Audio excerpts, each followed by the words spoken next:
Halo semuanya, selamat datang di sesi bedah materi kita kali ini. Saya benar-benar semangat buat mandu pembahasan hari ini karena topik kita sangat krusial.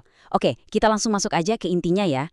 Buat Anda yang udah biasa terjun langsung ke lahan, pasti tahu persis kalau nanam cabai itu potensinya luar biasa banget. Tapi coba bayanin, pas musim hujan datang, air yang niatnya ngasih kehidupan malah bisa jadi semacam badai sempurna yang memicu gagal panen total. Nah, hari ini kita bakal melakukan semacam masterclass singkat. Kita akan bongkar tuntas ancaman ganda yang paling sering bikin pusing petani cabai di musim hujan, yaitu jamur dan virus. Tujuannya cuma satu, biar kita punya insting diagnosis yang tajam dan tahu persis solusi apa yang harus dipakai buat ngelindungi hasil panen. Biar gampang, ini peta jalan kita hari ini. Kita bakal ngelewatin 4 poin utama. Pertama, soal ancaman umum budidaya cabai, terus kita masuk ke karakteristik jamur, lanjut ngebahas bahaya laten dari virus, dan ditutup dengan solusi penyakit yang tepat sasaran. Nanti di akhir pembahasan, Anda bakal bisa dengan gampang ngebedain dua ancaman biologis ini, dan pastinya punya strategi terpadu buat ngatasinnya. Sebelum kita bahas lebih jauh, coba deh resapi fakta yang satu ini. Berdasarkan data, virus CVMV dan CMV itu bisa bikin produksi cabai anjlok sampai 98,60%. Ya, Anda nggak salah dengar, 98,60%. Itu ibaratnya nyaris 100% ludes. Ini angka yang benar-benar ngeri dan jadi bukti nyata betapa beratnya perjuangan di lapangan. Masalahnya gini, salah diagnosis sedikit aja di awal, misalnya tanaman kena virus tapi kita kira jamur, atau sebaliknya, itu udah jadi musuh terbesar buat omset kita. Salah nebak berarti kita cuma buang-buang uang buat beli obat yang salah, sementara tanaman kita pelan-pelan mati. Oke, kita masuk ke bagian pertama, ancaman budidaya cabai. Seperti yang sering kita dengar dari berbagai riset, tanaman cabai itu sebenarnya sangat sensitif sama kondisi kelebihan air. Jadi pas kelembapan lagi ekstrem-ekstremnya di musim hujan, itu tuh kayak ngasih karpet merah buat patogen untuk berpesta pora di lahan kita. Poin paling krusial di sini adalah kita harus bisa misahin dua musuh utama ini dengan sangat tegas. Ibaratnya gini, jamur itu suka banget sama tempat lembab dan sirkulasi udara yang jelek.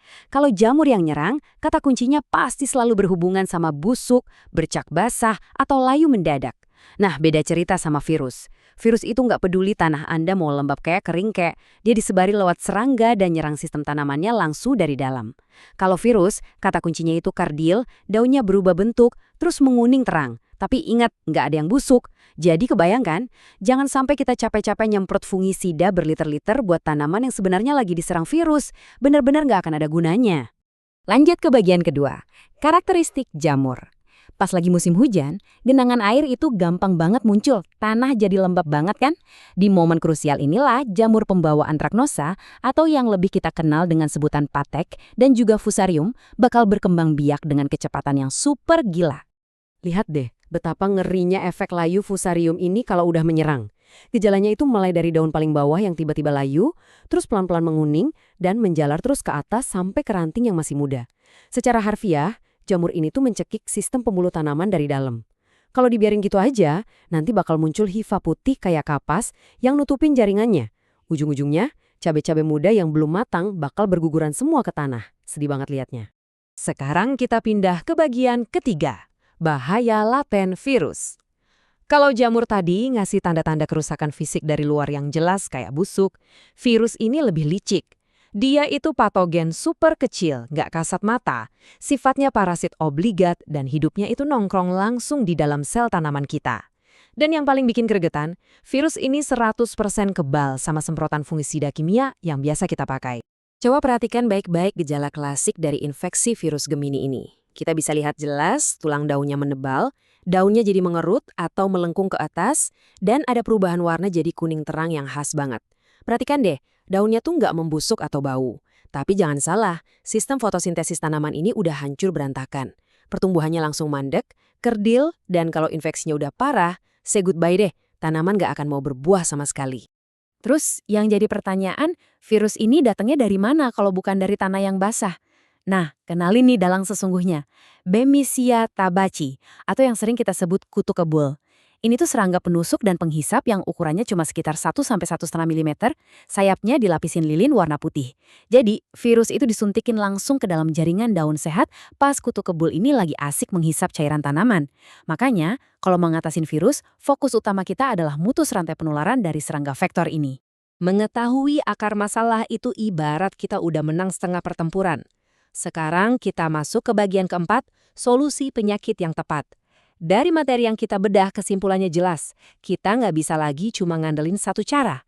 Kita butuh amunisi lengkap yang ngegabungin teknik kultural, agen hayati, jadwal bahan kimia yang super disiplin, sampai strategi genetik yang modern.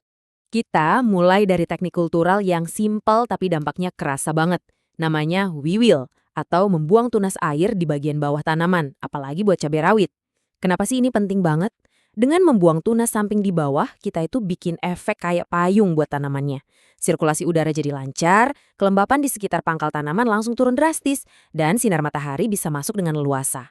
Ini adalah kondisi yang paling dibenci sama jamur. Selain pakai tangan sendiri buat pruning, jadwal penyemprotan juga harus pas. Kita harus pinter misahin mana strategi preventif buat pencegahan dan mana kuratif buat pengobatan. Kuncinya gini, jangan pernah nunggu tanaman keburu busuk. Buat pencegahan, pas banget bunga pertama mulai mekar, langsung hajal pakai fungisida berbahan aktif kayak Mancozeb setiap 10-14 hari. Tapi, kalau ternyata udah keburu kena infeksi, strateginya harus diubah jadi kuratif. Lakukan penyemprotan bergantian setiap minggu, dan jangan lupa, pangkas habis buah yang udah terinfeksi biar nggak nular. Nah, ini dia salah satu inovasi paling keren yang kita temuin di bedah materi ini, vaksinasi tanaman. Gila nggak tuh? Ternyata nggak cuma manusia aja yang bisa divaksin, bibit cabai juga bisa. Prosesnya itu brilian banget. Pertama, permukaan daun bibit ditaburi tepung karborandum yang fungsinya mirip amplas mikroskopis. Gesekan halus ini bikin luka kecil yang nantinya jadi pintu masuk buat virus lemah yang udah disiapin dalam larutan vaksin. Setelah dioles, daunnya dicuci bersih dan dihindarin dulu dari panas matahari langsung. Hasilnya, tanaman bakal ngebangun kekebalan sistemik dari dalam tubuhnya sendiri buat ngelawan strain virus yang jauh lebih ganas di lapangan. Benar-benar keren. Selain vaksin, kita juga nggak boleh lupa sama konsep back to nature. Kalau kita hajar terus pakai kimia, tanah kita lama-lama rusak. Gantinya, kita manfaatin pasukan mikroorganisme baik alias agen hayati, kayak Trichoderma harzianum, Gliocladium, dan bakteri PGPR. Bayangin, pas kita campur mereka ke pupuk dasar, mereka itu ngebentuk semacam perisai tak kasat mata di dalam tanah. Mereka bakal berebut makanan dan tempat tinggal sama patogen jahat kayak Fusarium. Jadi layu Fusarium bisa ditekan secara alami dan pastinya jauh lebih ramah lingkungan. Dan sebagai garis pertahanan paling pamungkas di era modern ini, kita punya genetika. Lawan virus Gemini itu berat. Ngandelin racun serangga buat bunuh kutu kebul aja nggak bakal cukup. Kita butuh tameng genetik dari awal. Makanya gunain benih hibrida yang emang udah didesain khusus buat tahan banting. Varietes modern kayak Absolute 69 yang batangnya tegak kuat, atau Drontaphil 56 yang rimbun dan semi merunduk, itu ngasih perlindungan ekstra. Emang sih nggak ada yang 100% kebal mutlak, tapi benih-benih ini bisa neken gejala secara drastis. Jadi, biarpun lagi banyak serangan virus di sekitar, tanaman Anda bakal tetap produktif berbuah. Semua pembahasan ini ngebawa kita ke satu pertanyaan penting buat direnungin. Apakah kita masih mau pakai cara lama, cuma bereaksi, nunggu sakit lalu buang uang buat bahan kimia mahal? Atau kita udah siap buat bertani lebih cerdas dengan pakai perisai terpadu, mulai dari teknik kultural, biologi, kimiawi, sampai milih genetik yang tepat? Mengenali dengan akurat apakah kebun kita lagi diserang jamur atau virus, itu adalah pondasi paling dasar menuju sukses panen cabai. Eksekusi solusi yang tepat sasaran, jangan asal semprot. Untuk menjaga panen tetap melimpah dan ilmu terus bertambah, selalu ikuti petani visioner. Terima kasih udah gabung di sesi bedah materi ini, dan sampai jumpa di pembahasan seru kita berikutnya.